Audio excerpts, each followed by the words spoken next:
Ladies and gentlemen, welcome back to the True Life Podcast. I hope everybody's having a beautiful day. I hope the sun is shining. I hope the birds are singing. I hope the wind is at your back. I have with me today my friend Jack Cross. Everyone should be checking out the awake.net network. There's an incredible amount of people heading over to that particular platform. Shout out to Lakshmi for setting up something so beautiful and so kind and so rewarding. Check out Jack's work over there. But let me go ahead and just throw out a quick little introduction for my friend Jack Cross here. He walks the line between prophet and poet, mystic and madman. Jack Cross doesn't just write, he conjures. His words are polemics, hallucinations etched in ink, hymns smuggled out of dreams. Whether he's invoking God in back alley verses or decoding the sacred geometry of language, Jack is on a warpath for meaning. This isn't just a conversation. It's sort of a ritual for me. So, ladies and gentlemen, buckle up. Jack Cross, thanks for being here today, man. How are you? I'm great.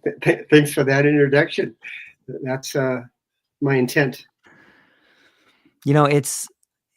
I think that I can see the intent. And I think anybody that goes over to awake.net and starts reading some of the polemics and starts reading some of your writings, I think that they will also get that intent. And before we got started, you and I were talking about driving. That has been something that both of us did for many years. And you said it helps you with spatial relationships. And I gotta think that helps on language too. Maybe you could just unpack that a little bit for people. Well, I kind of realized this about spatial relationships because I had a tear or a hole in my retina, which Whoa. when I first started driving for Uber, I drove 70,000 miles with this hole, and then I got a retina repair. And what I saw when I was sort of without vision or impaired vision, where I had a patch on my eye for a few weeks, is you slow down. And I started to realize why I drive so well is because of my vision. And, I anticipate things in front of me, side of me, back of me. I see everything.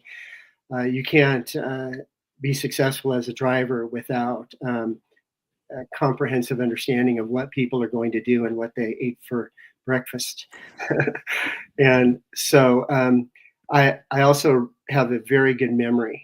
And I think there's a relationship between memory and understanding spatial relationships. And my psychedelic journeys, we talk about expanding our consciousness, but we don't necessarily think spatially.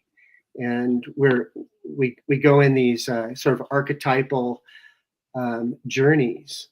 And what I discovered by journeying was that I saw things very spatially and structurally. And I saw the relationships between the archetypes and geometry, and from geometry to the alphabet, the structure of the letters of the alphabet, which I would say that most people think the shapes of the letters are arbitrary, but we don't even think that.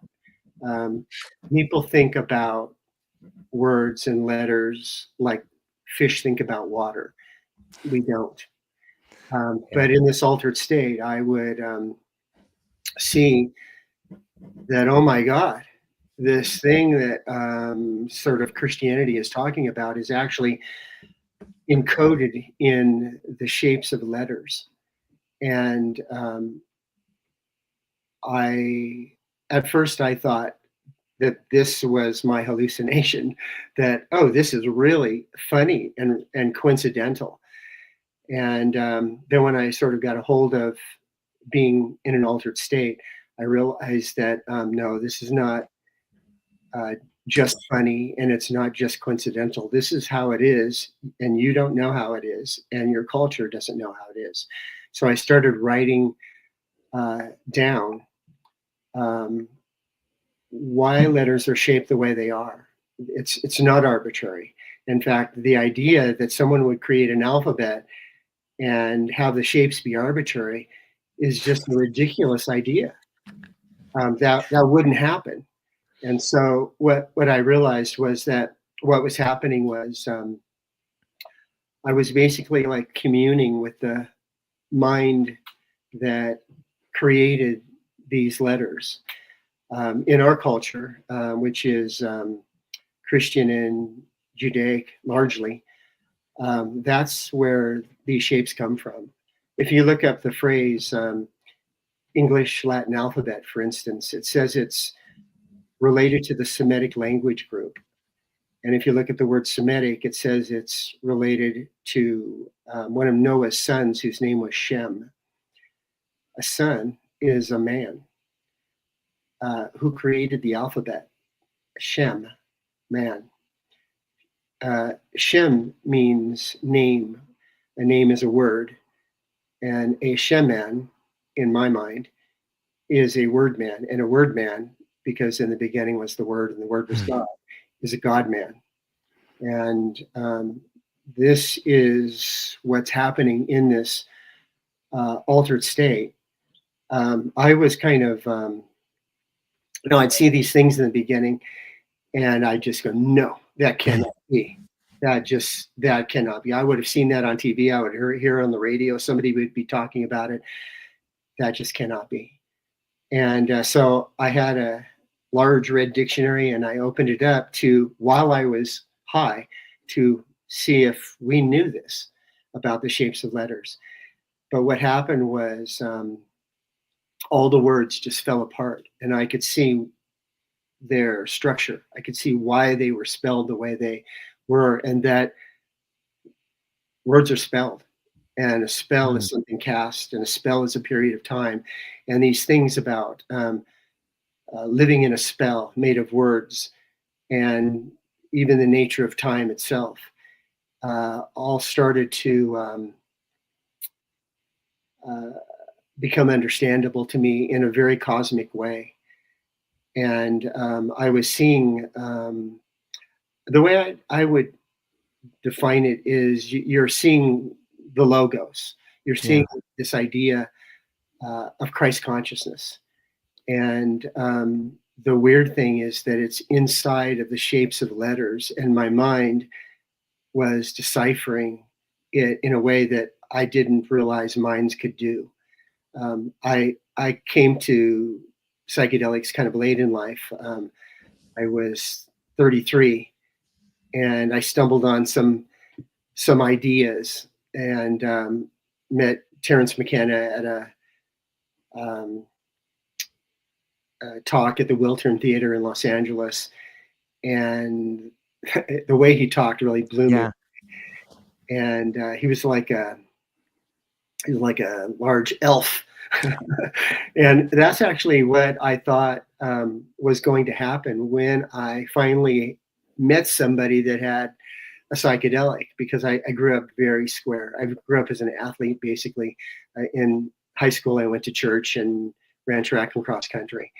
And taking a psychedelic was like the last thing on my mind, the last resort.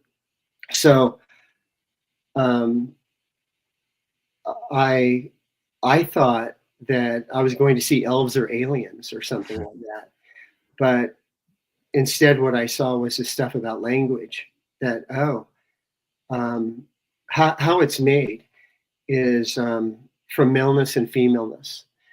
And it's expressed geometrically as lines. In our alphabet, the letter T, for instance, is an intersection of a vertical and horizontal coordinate.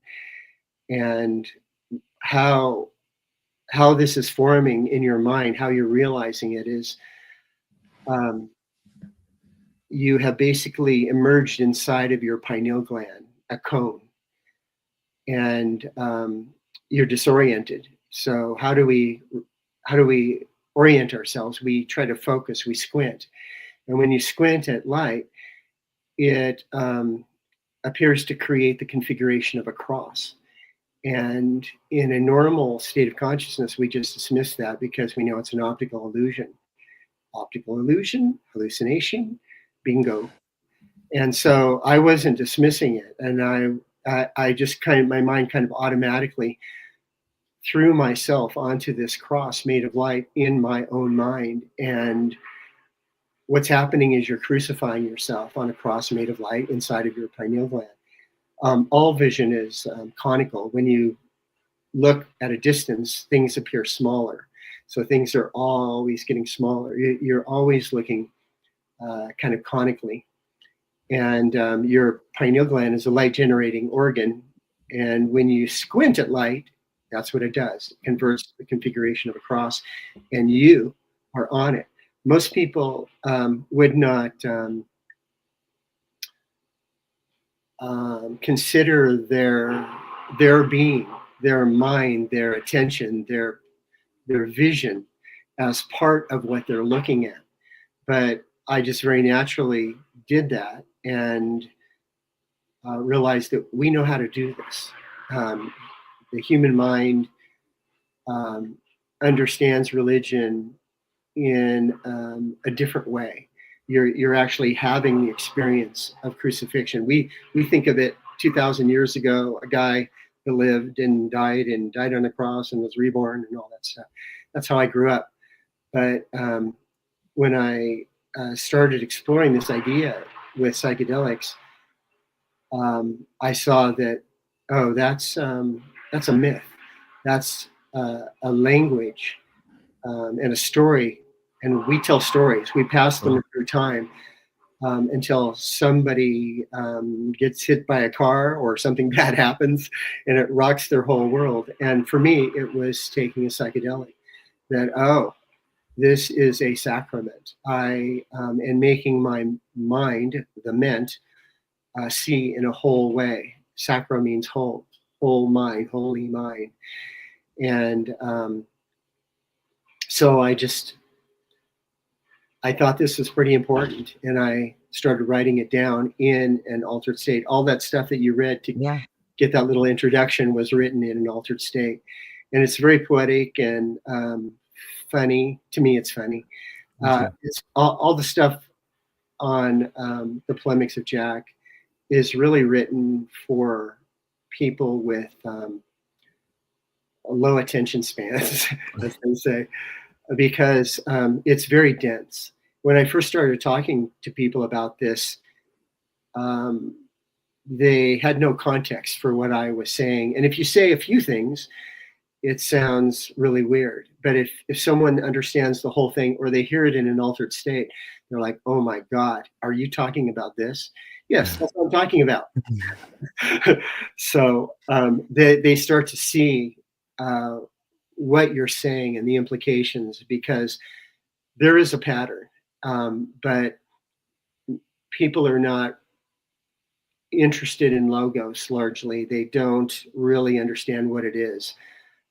If you look the word logos up in the dictionary, it is basically saying the logic of word, how word works, or the person of Jesus Christ. And so what I saw immediately is this idea is something that actually happens to you. And you're, as you comprehend, because that's really what's going on, you're comprehending the significance, the meaning of words. And if God is word, then the letters are his bones. And I kind of felt like what was happening was I was like in a state of geomancy, where I wasn't throwing anything, but I was reading the shapes of symbols, which is not something I would normally do in my former non-psychedelic life. But I saw that my mind works like that. I am deciphering basically light morphing. And that's really the basis of what meaning is in words. We have the word morpheme, morpheme, which is defined as the smallest smallest unit of letters that have intrinsic meaning. Well, this idea of meaning is really interesting. Morph is the word form written backwards, where the P and F transliterate. and a fee means to speak. So we get meaning from words by form speaking to us. That's how we're supposed to do it. But nobody does it like that. They Google it or they look in the dictionary. And Google doesn't know this, even though they're owned by a company called Alphabet. Fate loves irony. Yeah. So I kind of surrendered to, oh, your mind sees spatially. And so back to driving. Yeah. You can't be a very good driver if you don't understand spatial relationships. And these things, like, we don't have the idea of a sense. We have six senses, and one of them is not spatial relationships. Um, or the, if you've ever driven too fast and experienced the sensation of gravity moving in your vehicle, telling you you're about to flip, and then you have to be very calm and get this situation under control. That's another sense. In my younger years, I would drive pretty fast and safe, but I got in a couple of situations where I could feel the gravity move in the car, and I was like, oh, okay, better slow down. Yeah. Better turn more peacefully. But this idea of words, and it really connected me to religion in a whole new way, from the inside. And when I started taking psychedelics, that's really what my goal was, to get on the inside of myself, to find a way to have a spiritual life. And I definitely did that. Terrence used to say, everybody wants to go faster in life, except when they take psychedelics. Then they want to drag their feet because they work. And, nobody wants to walk to New York. But when it comes to this death and resurrection idea, it's not real popular. People want to microdose. Yeah. I'm a macro doser. I love it. I love it. I wholeheartedly agree with so much of it. And I came to a similar idea when under some pretty deep states. Like if you just look at our alphabet, like the letter is part of a word is part of a sentence is part of a paragraph is part of a story is part of a book. Like when we start looking at the way we're taught to think in this incredible linear way, and it's done in like all throughout. Like first you learn the letter, then you learn the word. But what that's doing, at least in my opinion, is stopping us from having any kind of spatial recognition. It's stopping us from really thinking the world symbolically. It's teaching us to see this word as meaningless. It's just a building block right there. Don't think about it any other way. No wonder we're starving for meaning. No wonder there's no more poetry except for a few people on the fringes putting stuff out there. No wonder people are searching for a life beyond themselves. Like we have been starved of meaning our whole life, and it's coming from the way we teach ourselves to speak. What are your thoughts? Well, one thing that needs to be understood is largely we are educated with public education. It's also called compulsory, meaning forced. So we are forced institutionally to learn a certain way. And the reason that, like, if I were to teach English, I would start with its geometry, from maleness and femaleness expressed vertical and horizontal ordinates designated Y and X. Y and X in genetics are male and female. That's the foundation, male and femaleness. And basically what's happening in your mind is one side of your brain sort of sees in a visual way, and the other side is abstractive. It gives meaning to vision, and you're joining them together. in an altered state. And That's so beautiful. yeah, and so then there's the shapes of letters, and then there's morphemes. And morphemes, because of its definition as the smallest unit of letters that have intrinsic meaning, basically is like a rule. It's like, don't look beyond this. If you want to know why a word has meaning, look at the morpheme structure. You can look up what morphemes mean, but you cannot look up why they mean it. And the reason is because it's religious. And a public school controlled by secular fiction has no interest in you having a religious or spiritual perspective of language, because the whole question about government, govern, to steer, means mind, is their gig, their entire thing is to steer your mind and control you. Government has no function but this protection racket. And if you understand language, if you understand the word, if you understand the tree of knowledge and of good and evil, it creates a crisis of authority. The state claims its authority from the people, our state, which is a great farce, manipulated by the media. The MED of media means middle, like the MED of medicine and meditation. And the media, the middle, has really betrayed the people. And you're hearing that the media is the enemy of the people. And if you saturate yourself in narratives and see what a linguistic device is, you can see what's going on. And it's amazing what's going on. It's incredible that you can get adults in suits with reputations and degrees to go on TV and lie through their teeth. Wow.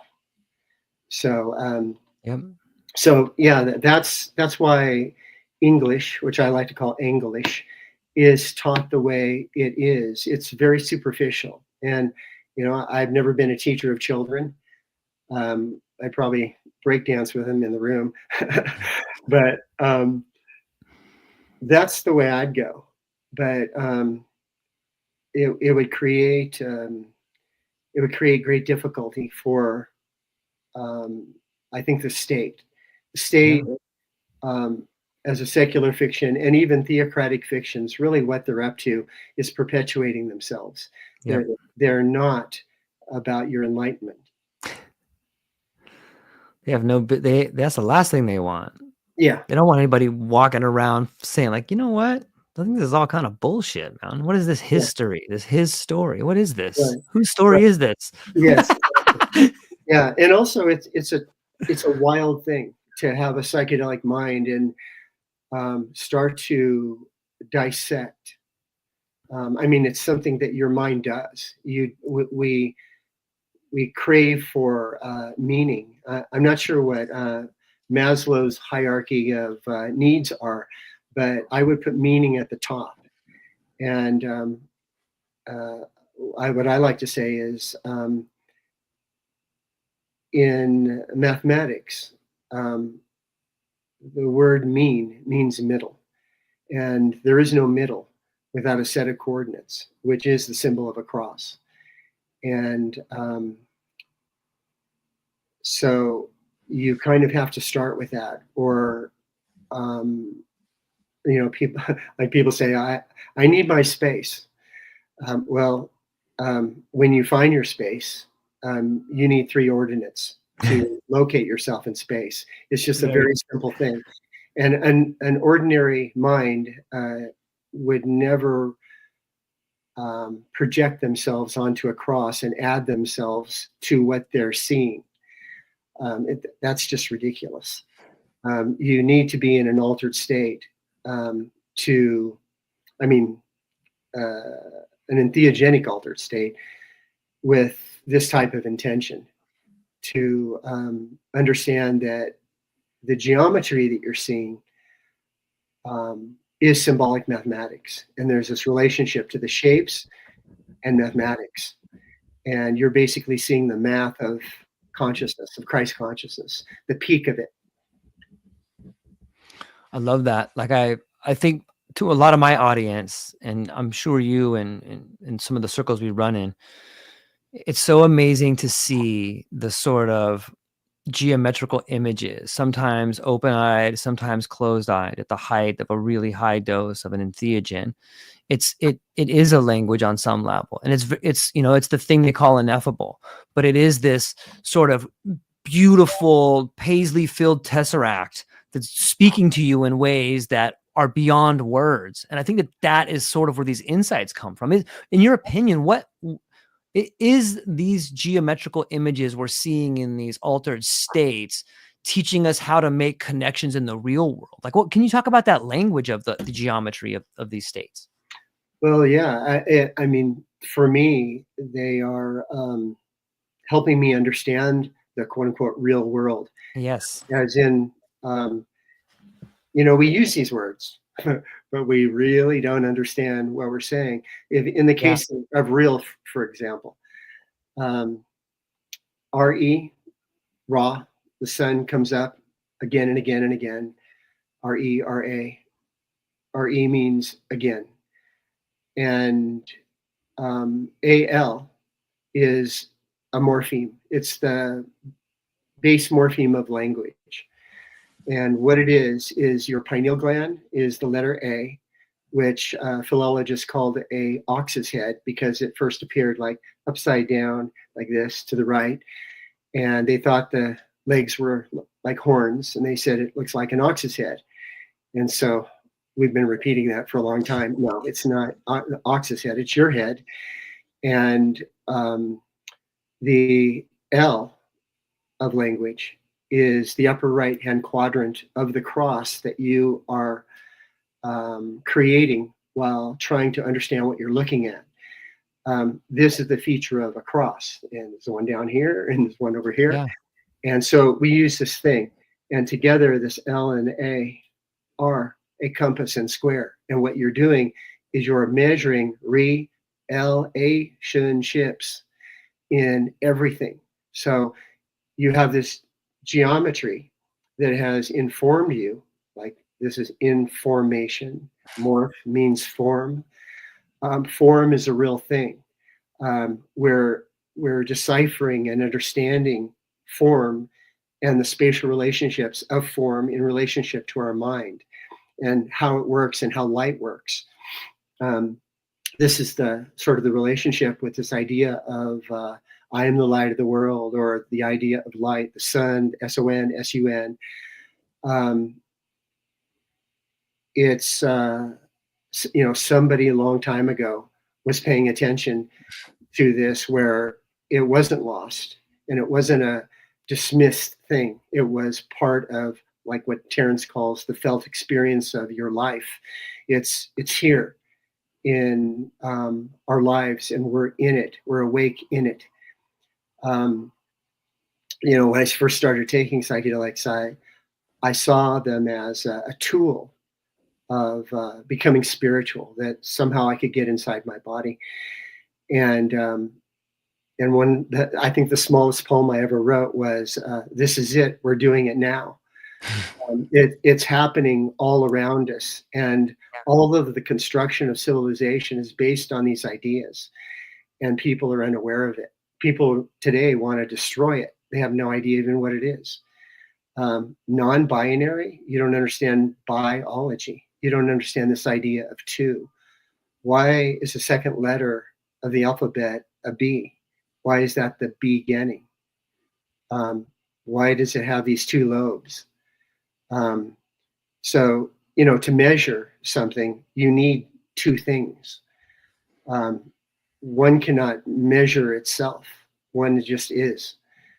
And so in like crucifying myself, which is a very natural thing to do, on a cross made of light inside of my pineal gland, as strange as that sounds. Um, that's how I found this idea of this LA morpheme, the compass and square. If you look compass and square up in the dictionary, it says they're instruments of measurement belonging to a carpenter. Well, you can read that out here in the world and you can go, okay. But in an altered state, you know who the carpenter is. It's you. You're the carpenter. You crucified yourself on a cross made of light in your mind, found the carpenter's tools, the compass and square, and are now measuring everything. And that totally informs your entire life. People are impaired. You repair. What are the pair? Nobody ever asks. So true. Yeah, it's maleness and femaleness. It's spirit inside of matter. It's the sacred masculine and the sacred feminine joined together in your mind by the letter J, which is basically a third ordinate. And it's an I tilted to the right. If you look it up in the dictionary, it says ostensibly, which is a fantastic word. It is an I tilted to the right. And the French put on what's called a minuscule at the bottom to differentiate it from an I tilted to the right. Ostensibly means purportedly, not actually. The minuscule at the bottom is a mimic of the pharaoh's crook. In ancient Egypt, the crook, which is held like this on the sarcophagus, is the supreme symbol of religious authority. And that's why I talk so much about the letter J, the 10th letter of the English Latin alphabet.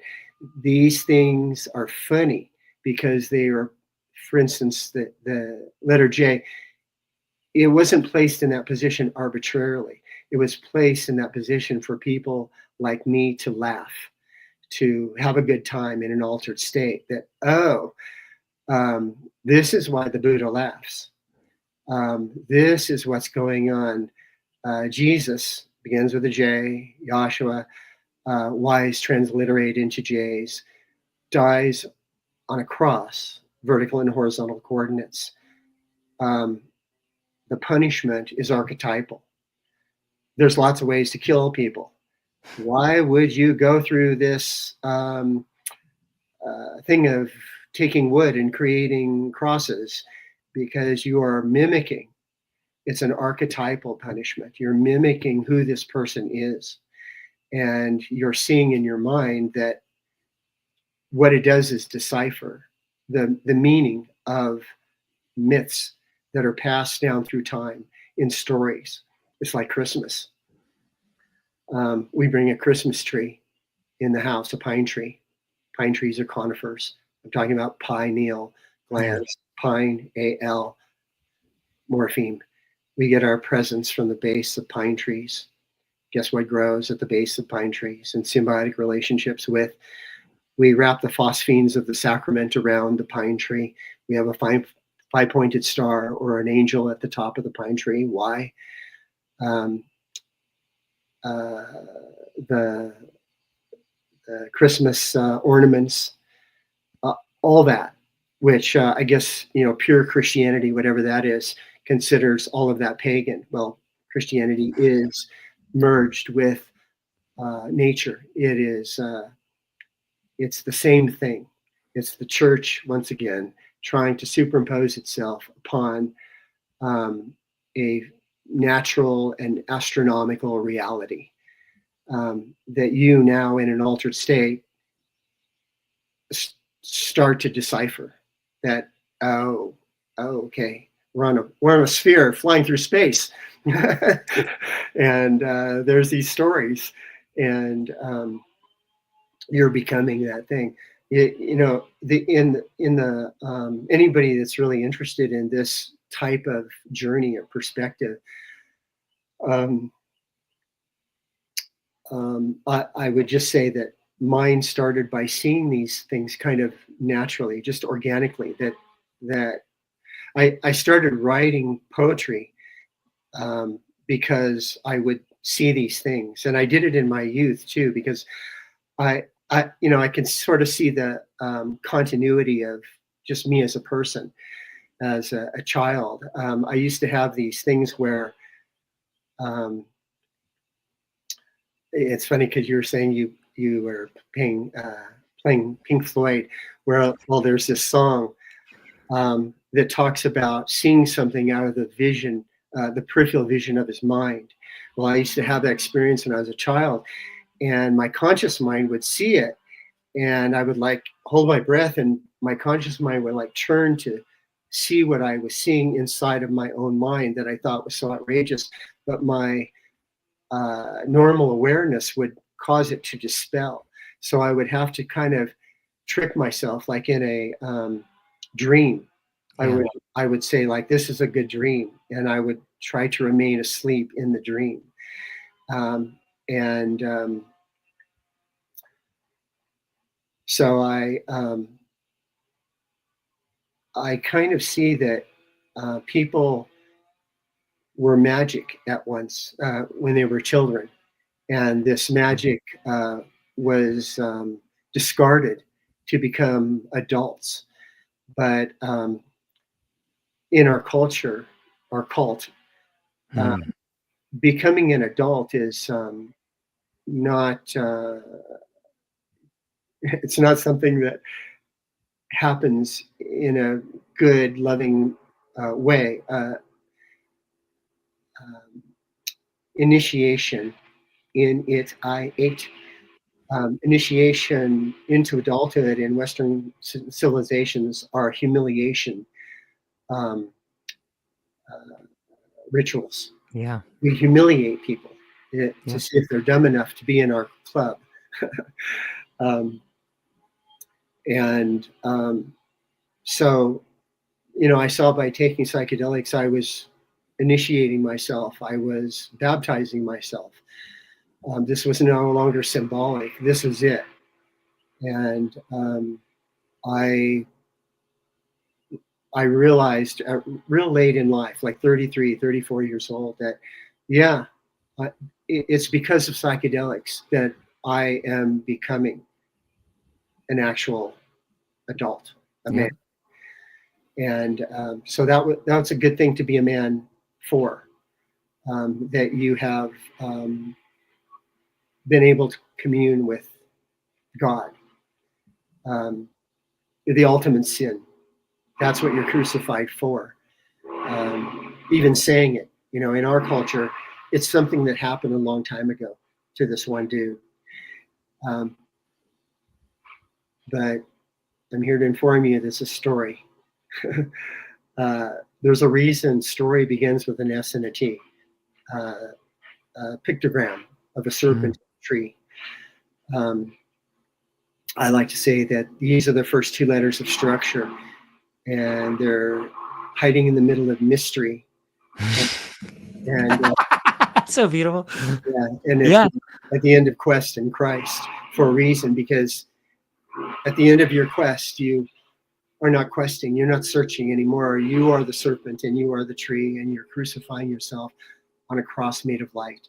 And in those moments, you have this sensation of transcending time. What is the promise of Christianity? Eternal life. Where is eternity? It's not at the end of linear time, it's here, right now. And that's why I say this is it. We're doing it now, right now. Um, so yeah, time is a big factor, and this is the interest of wizards in time. Let me shut this window. Yeah. No worries. Uh, this ain't Fargo, but somebody's out there cutting a tree. Um, so yeah. Yeah. It reminds me of the Gospel of Thomas, where he talks about our kingdom is all around us. Mhm. It's my Father's kingdom is all around us and nobody sees it. I think Right. he's referring to language on some level there. Like it's all around it. You're making it. You are it. Yeah. But it takes a lot of courage to die to yourself. It takes a lot of courage, and sometimes you'll be lucky enough to have the world take everything from you. But Mhm. that's the initiation. You know, that Yeah. is your opportunity to rebuild a relationship with language that you've never had before. Is that seem like a fair thing to say, or what are your thoughts? Totally. Totally. Yeah. What is fair? Uh, you know, fair is middle, and Mm, there is no middle yeah. without these ordinates. So it is fair, and this is, this is what I point people to is that the letters are artifacts um, of an altered state, and they're abstractions of an altered state. They're taken apart. The ST, the serpentry, is the thing that is happening to you, and the AB, the alphabet, is the negation of um, AB in front of a word. Like we're having an abnormal conversation about the alphabet is not normal. This is not a normal conversation. What people also don't realize is that speech, alphabets, language, it is all metaphysical. It's not physical. It's spiritual. This is its connection with God. The word is God, and it's the letter C is related to the letter G.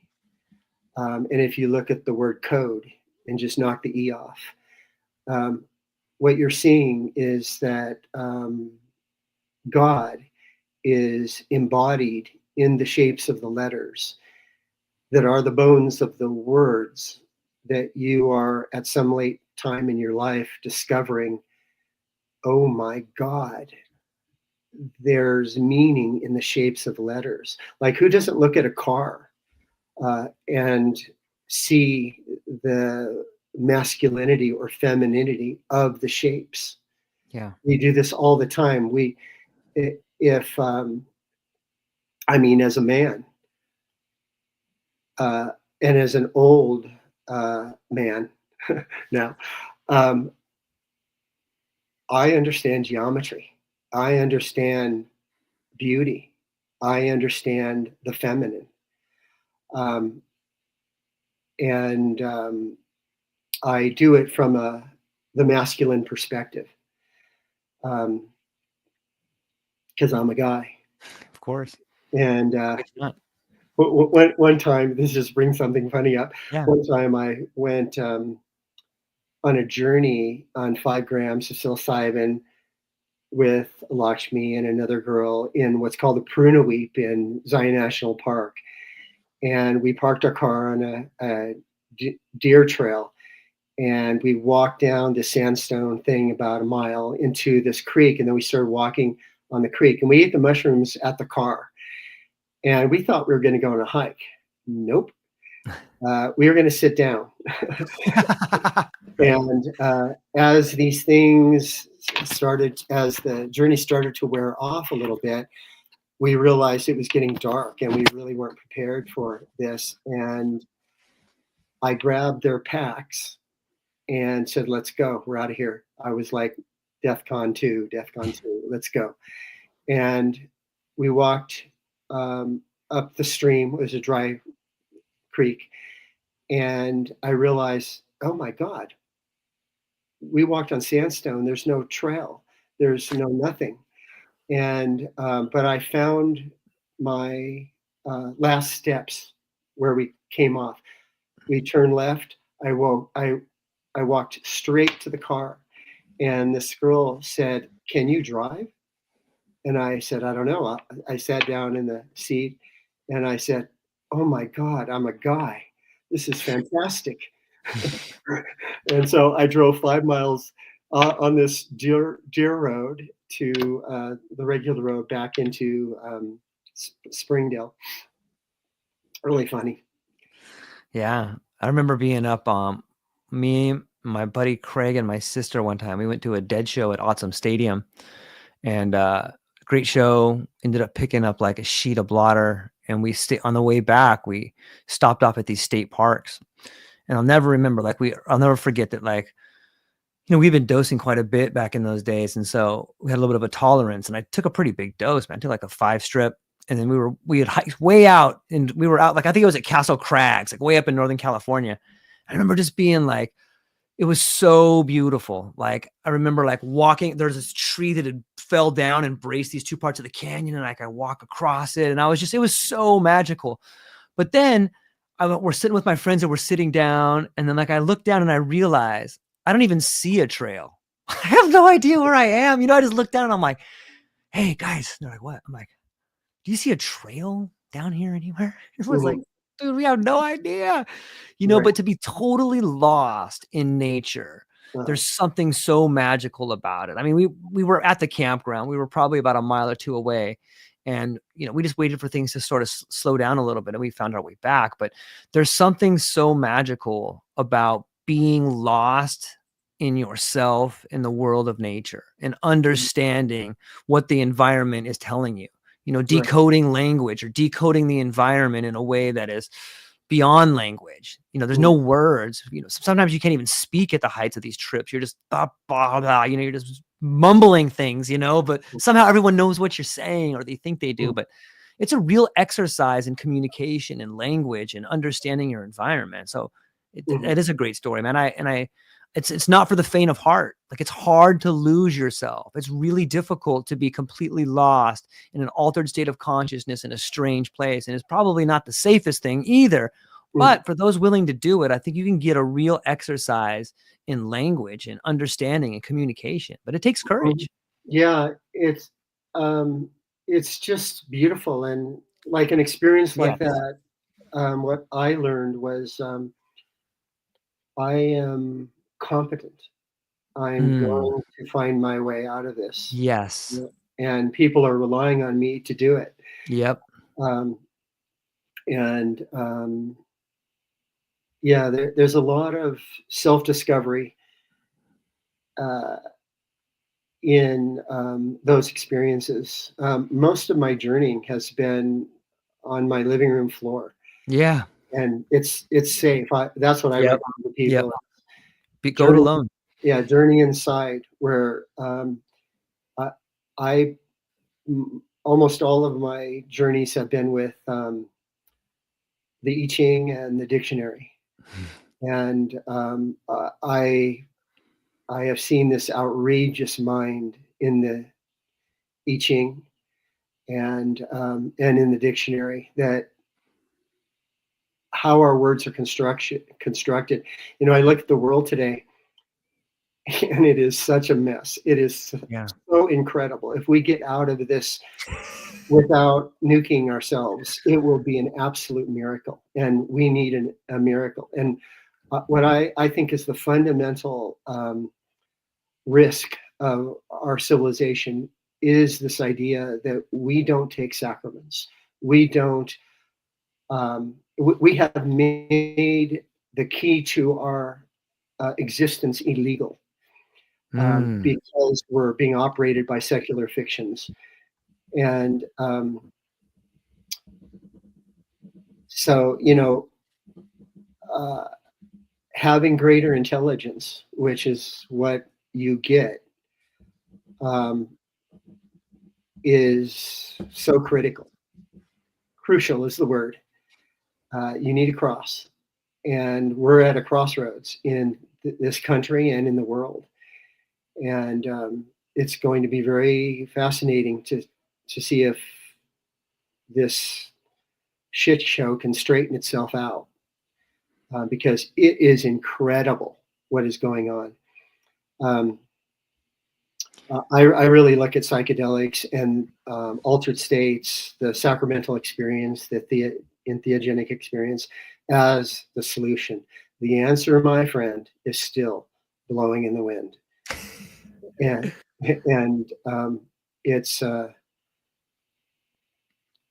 I feel so grateful that I stumbled on this idea that these things that I consider drugs or sacraments in my youth, or drugs, or uh, I don't know what I thought, psychedelics, whatever that word meant to me, um, um, are not what society would have us believe. Society would have us believe a lot of things, and this is what psychedelics are also good for, is unraveling all the cultural programming. Yes. Because you see that the human mind and the human body and nature, being in nature, it has a different program. Just reading the I Ching from a Western perspective, you see something else. Like for me, the way I grew up, I'm always going forward. Progress is always moving forward. I see in the Ching, not so much. And that this person, this writer, is coming from an arbiter position of the whole thing, and showing the sequences and consequences of action. And that is really mind-boggling, that this can be written down. Jack, what do you think? Like you saw like the last wave of psychedelics, like are we in the late 50s heading into the 60s? Is the best predictor of future behavior past relevant behavior? Is there a, what do you see as far as similarities happening with this particular wave that happened in the last wave, or maybe some of the differences? What are your thoughts on how this thing shakes out? Jeez. To tell you the truth, I feel disappointed in psychedelics, in the psychedelic culture. I feel disappointed in the monetization of consciousness, the monetization of the sacred. This is when I first started this and discovered it. That's not what I thought was going to happen. I believed and still believe in this archaic revival of Terence McKenna. I think that's our only salvation as a species, whether it's technological. We have to know ourselves in a deeper way. And, I'm sure there are benefits to microdosing. I don't know what they are, but I would say people need to love themselves and love an idea of God, think that it's possible, and have some courage. I, you know, I didn't smoke marijuana. I didn't drink. I've never even smoked a cigarette. I was very anti-drug, and largely still am.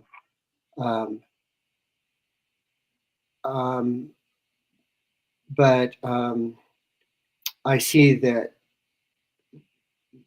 these sacraments are the way out and the way in, and people have to face themselves, and they're not going to do it on social media.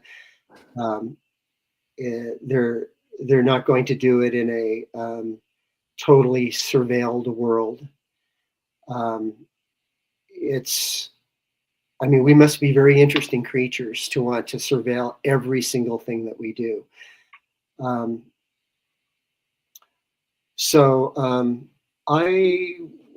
We'll see. I think ultimately I need to be an optimist for me, myself, and I.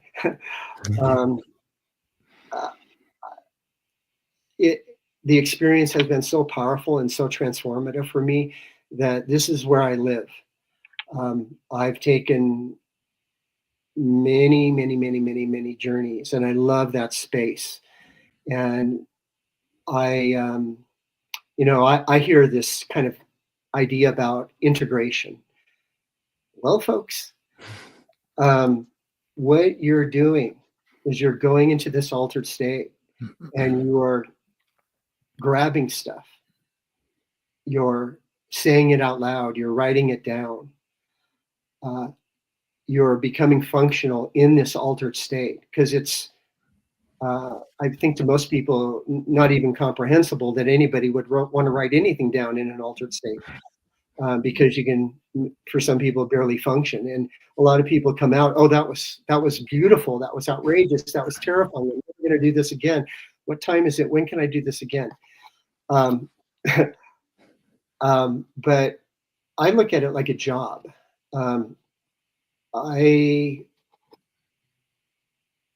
I I like to journey and take things out to tell people that don't have the courage to do this, and most people don't. The number of people, the percentage of people in America, for instance, I think it's like 1%. And I have never spoken to anybody about that knew anything about this logotic idea that letters have shapes, and shapes are geometric, and geometry is symbolic mathematics. And there is a relationship between English, of all things, not Sanskrit, not Hebrew, English, our language, um, to spirituality. Um, and so what I do is when I talk to people, I concentrate mostly what you see in the polemics is on just a few morphemes, because this is complex. One of the phrases that our culture has for this type of understanding is Christ complex, or Messiah complex. They basically have turned it into a pathology because of our dualistic, polar religion, that this thing exists as a pathology. PAT, pater, father, the study of the path to the invisible, your dis-ease. Okay, you can call it a pathology. I'll call it a path. And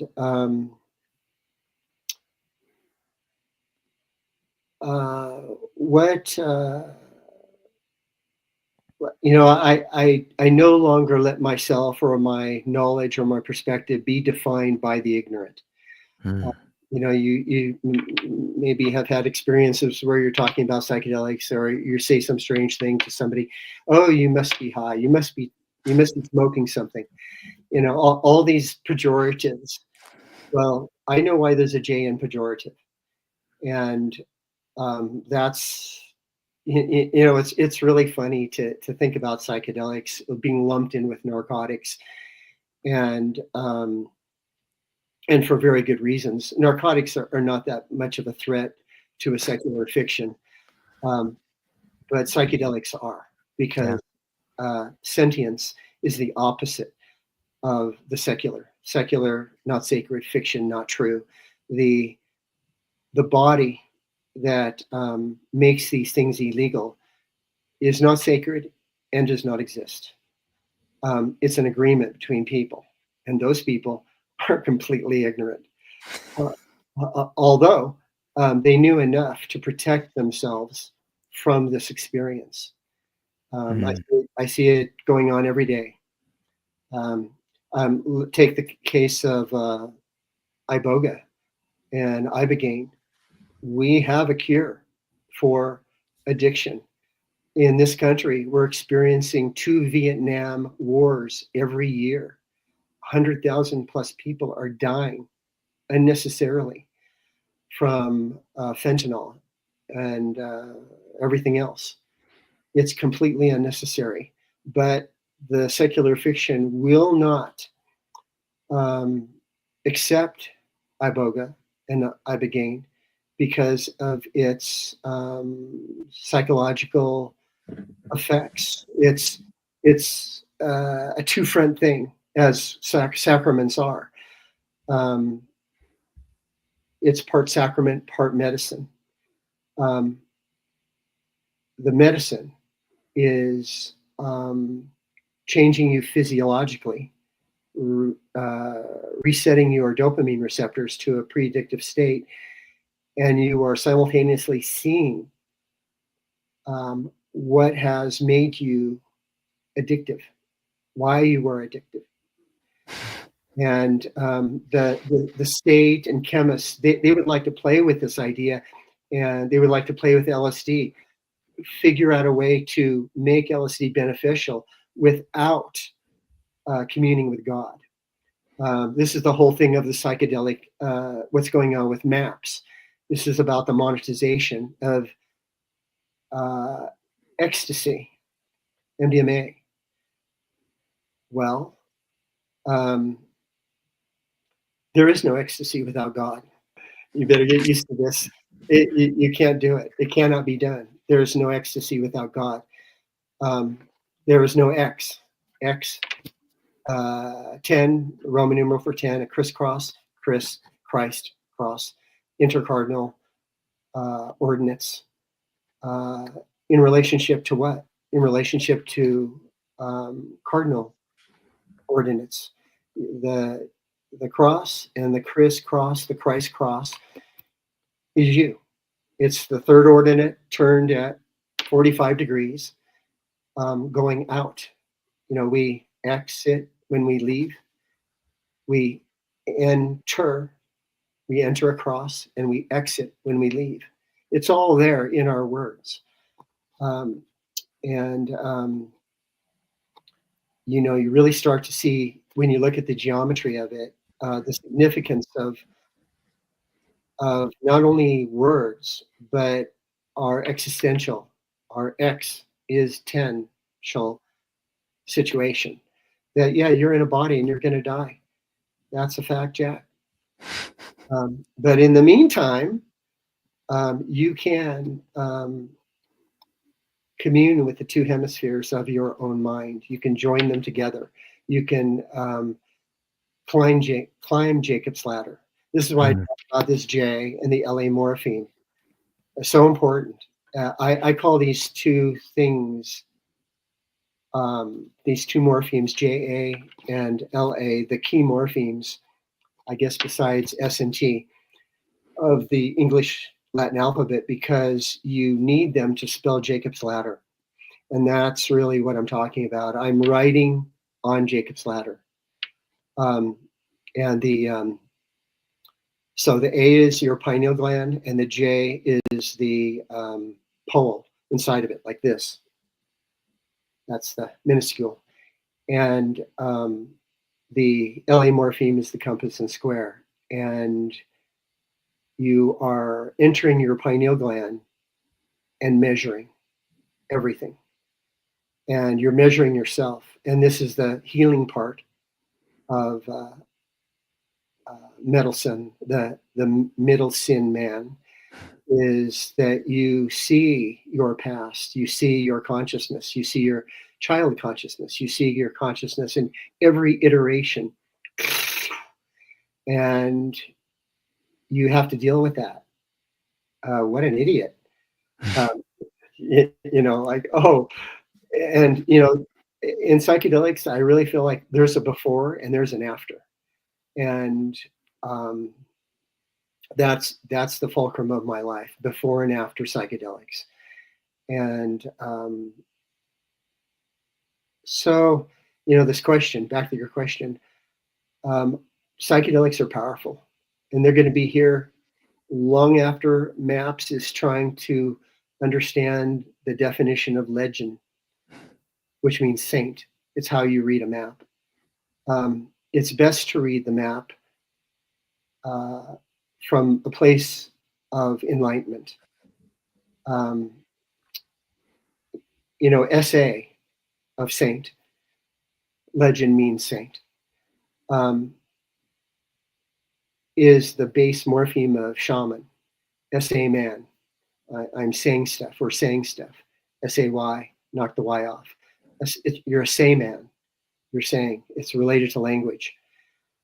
And IN is a directive, in, and T's across. The saint is the word, the spirit, in across. That's the saint. And it's best to speak about the nature of reality from that place, not being completely ignorant of how language works. LA, NG is a morpheme meaning gnosis, the knowledge of the LA morpheme, the compass and square. You found it.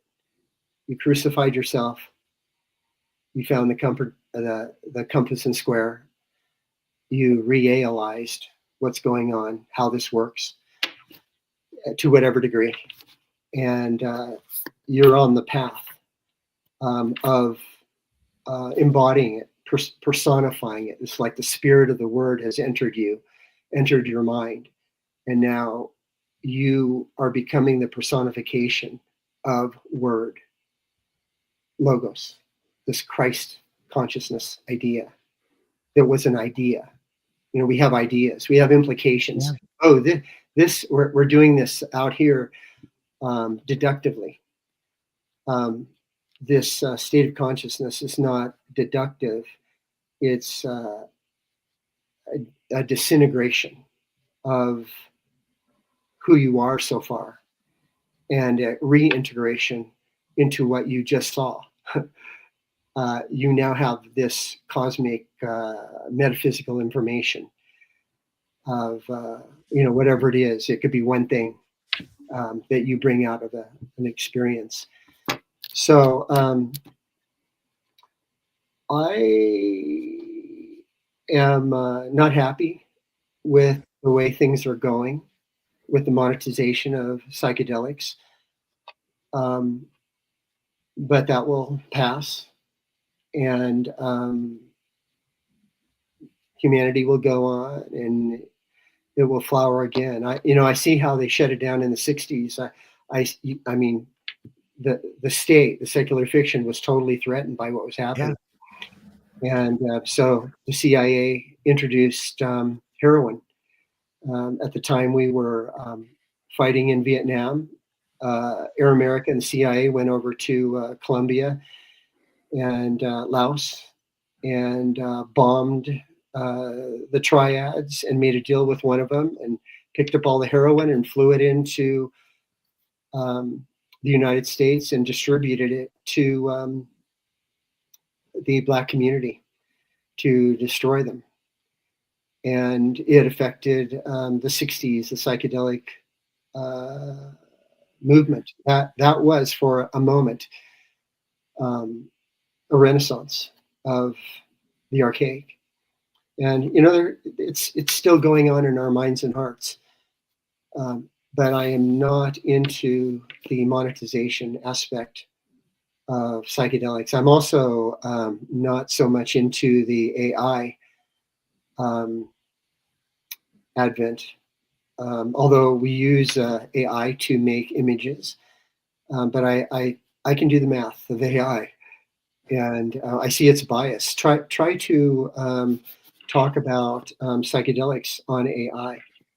It will not allow it. It's created by people. It has its bias, and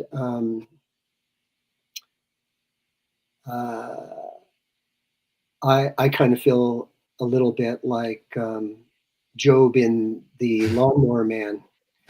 That's a great movie. Yeah, getting inside the mainframe, and what does Pierce Brosnan say? Job, don't you understand that psychosis and Christ consciousness is the final stage of psychosis? Yeah, right. Yeah, psychedelics have nothing to do with psychosis. In fact, because consciousness, high consciousness, is so forbidden. These are the accusations made. It's the secular fiction and the theocratic fiction protecting itself from what it is preaching, but brought into your mind, into time. You are the story, and it is a projection.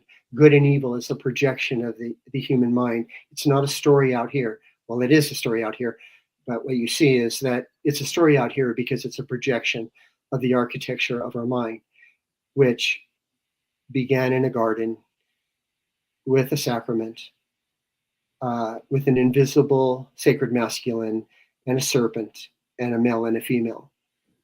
Take all that apart and you have your mind. Story begins with an S and a T, a serpent and a tree. It's just the way it is. Yeah. It's so beautiful to me to think about the shape of words, the language we use, and also to see the spells that are put on us. I was thinking yesterday, I think everybody in the world of PTSD has it wrong. Like if you're studying PTSD, like you are trapping people in a disorder. Like how can anybody ever get out of PTSD? Why don't we call it like post-traumatic growth opportunity? Like if we change the language around it, if you have a disorder, all of a sudden it's your fault. You have this disorder. And Mhm. you don't understand the language of it, but doctors and the society, and they're really happy to trap you in a disorder or something out of the DSM-5. Like here's this label, carry this thing around now, buddy.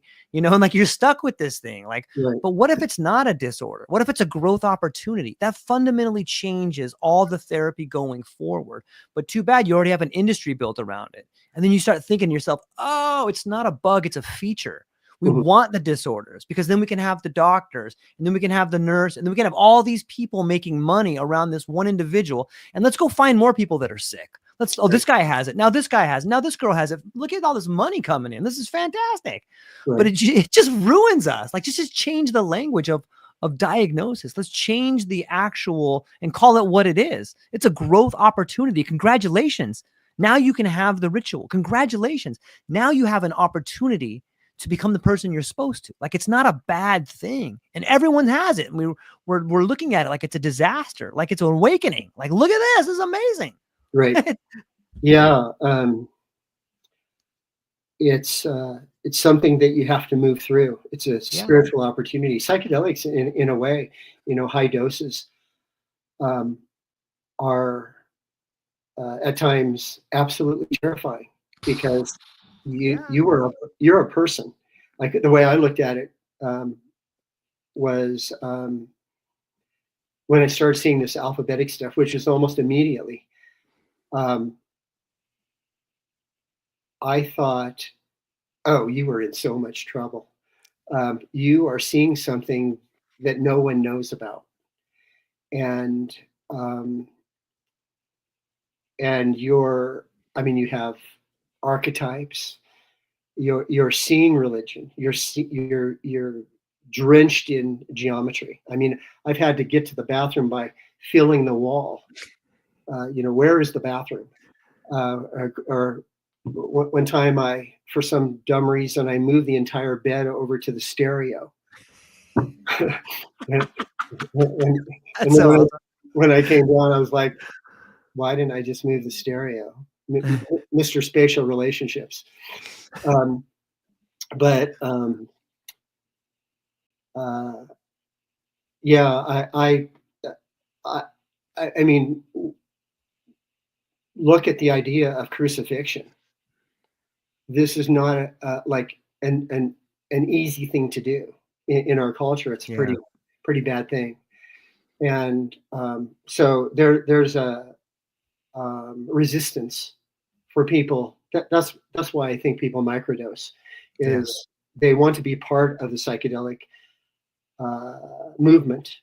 They want to be psychedelic. They want to be mind manifested, but taking small amounts does not manifest your mind. It may have some beneficial aspect, but it is not a mind manifested, spirit, soul manifested situation that you now, as a ordinary person, average Joe, have to deal with.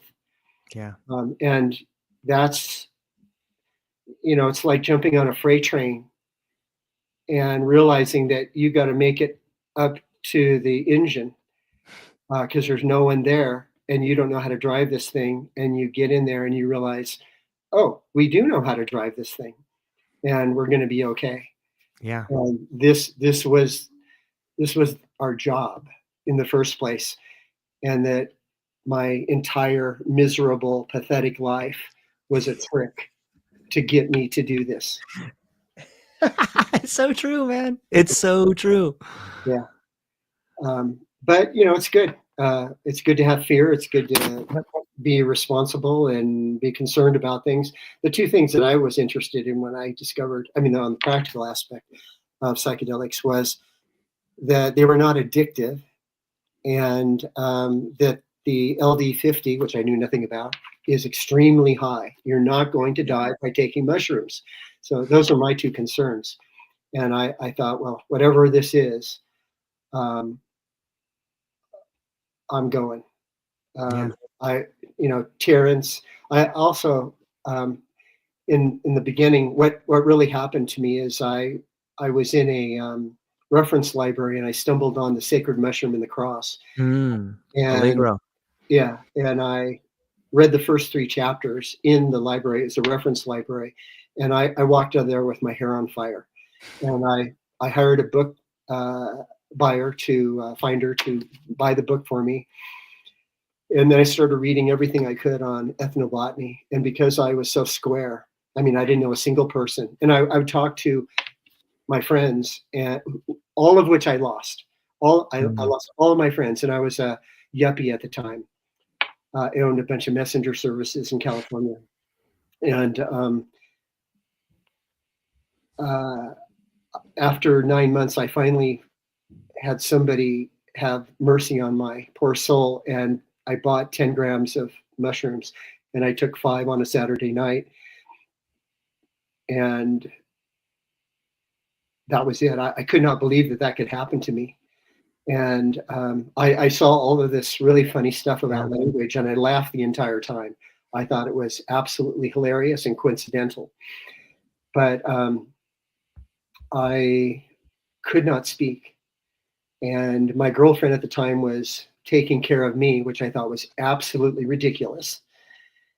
And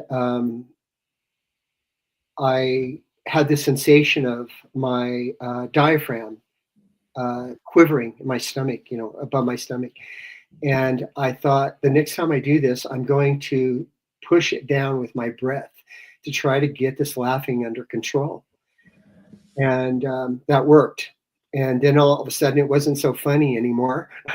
That you're seeing things that you don't know, you're not supposed to know, your society doesn't want you to know, and you're understanding polarity, you're collapsing polarity. In our stories, we have the protagonist and the antagonist. In religion, we have the devil and Christ, and they're coming together, and you're realizing that you're it. This is a projection of good and evil. The devil is the shaman, the Christ is the shaman, and you're it. All of the roles, these are all made up, they're all projections of human consciousness. We've diced them up, we've dismembered ourselves and our wholeness. These are my 2 favorite motifs: crucifixion and dismemberment, and rememberment. Mm. And MEM in Hebrew is a wave represented by water. This is why we're baptized in water, to remember what we are. And that's why I say I baptized myself, I initiated myself, I crucified myself, because there's no one in the world to do it for you, not even anybody to tell you this is what it's about. This is the secret of secrets. Yeah, it's beautiful. I I want to get to a couple comments here, and then we will figure out what we got going on. But let me just get these people on board right here. Robert Sean Davis, you are a mastermind. Thank you so much. I can't wait to talk to you. Here's what he says. He says, very thankful for all the precious and amazing articulations being shared. You are both incredible teachers, clearly being utilized to share wisdom. Thank you for the compliment. While there are many overlays to describe reality, I would submit that there are further dimensional layers that exist to stimulate the entanglements that offer higher levels for navigation. Even the chaos in the world today will be subjected to radical miracles for reconciliation. It appears no matter how high up the ladder we climb, our empathy, our empathy adapts. Oh, our empathy adapts to the awareness level of, I'm sorry, new comment. Thank you, Robert. AI adapts to awareness level of the user on a special relativity basis, mind blowing, and even minimal time can overcome perceived bias factors. It is pure representation of the dimensional separations of our entanglements and often acts as a mirror of the mask of our identity projections towards power, structures, and possibilities. Robert, Sean Davis, this is why I love you, man. This is mind blowing to think about. And I know that I'm kind of coming up on a hard break right here, and it always happens when I'm right in the middle of an epic conversation. Jack Cross, this has been amazing. I know that this is the first of many conversations we're going to have, but before I fully land the plane, where can people find you? What do you have coming up and what are you excited about? They can find me at awake.net or jaxcross@gmail.com. If they want to talk about letters or anything. Yeah.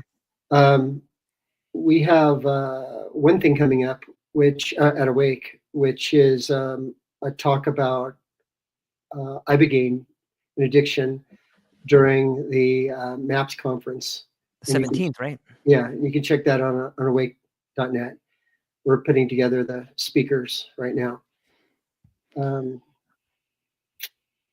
And that's about it. We're just, working on our website all the time. And we have addiction coaches, and we're talking about consciousness, the alphabet, all the various aspects. So that guy, are we going to talk about that? We're gonna run out of time. I'm actually got Patrick and Michelle coming right up after this. So I think they're gonna be speaking on Iboga at the event on the 17th. Okay, yeah, right. Okay, and great. But yeah, we should definitely get together and talk about this. We should bring Robert on. I'll contact you guys together. He's amazing. Mm-hmm. He's one of us. He's an amazing guy. So right, I like what he said. He said it very succinctly, and hopefully, it's like the movie Sphere. It's like a reflection. Again, we created it. It's a projection of our consciousness, and right now it happens to be pretty ridiculous. So, okay, it's so true. Jack, it's a brilliant conversation. I truly appreciate sure. all the stuff you're writing about. I really enjoyed the conversation. We'll come back and we'll do more. And I think that people should be aware of awake.net. Like, it's really it's about to blow up, in my opinion. There's so many incredible creators over there. And Lakshmi and yourself, thank you so much for putting it together. I can't wait to start carrying much more of my content on that side. So, ladies and gentlemen, Jack, hang on briefly afterwards, but to everybody else within the sound of my voice, I hope you have a beautiful day. Go check out Jack's links, and that's all we got for today. Aloha.